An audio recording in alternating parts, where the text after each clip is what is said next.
Welcome to Chillin' 101. We hope this video helps. In this video, I will show you how to make delicious cookies and cream cookies. First, let's gather our essential ingredients. You'll need 1 cup of unsalted butter, softened, and 2 1/4 cups of all-purpose flour. Also, have 1 cup of granulated sugar and 3/4 cup of packed light brown sugar ready. Don't forget 2 large eggs, 1 teaspoon of vanilla extract, and 1 teaspoon of baking soda. Most importantly, crush about 24 chocolate sandwich cookies into delightful pieces for that signature flavor. Now let's get to mixing our dough. In a large bowl, cream together your softened butter with both the granulated and brown sugars until the mixture becomes wonderfully light and fluffy.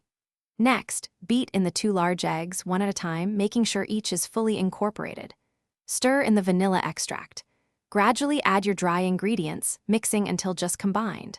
Finally, gently fold in those crushed chocolate sandwich cookies, being careful not to overmix. It's time to bake these beauties. First, preheat your oven to 375 degrees Fahrenheit. Line your baking sheets with parchment paper. This makes cleanup a breeze. Now, drop rounded tablespoons of your cookie dough onto the prepared sheets, leaving about 2 inches between each cookie.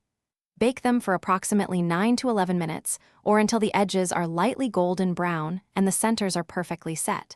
This ensures a soft, chewy cookie. Once baked, let your delicious cookies cool on the baking sheets for about 5 minutes. This helps them set and prevents them from breaking. After 5 minutes, carefully transfer them to a wire rack to cool completely. For an extra touch, you can drizzle them with melted white chocolate or sprinkle a few more cookie crumbs on top. Now, grab a glass of cold milk and savor your perfectly homemade cookies and cream cookies. Enjoy every bite. Thanks for watching. Consider subscribing if we helped you.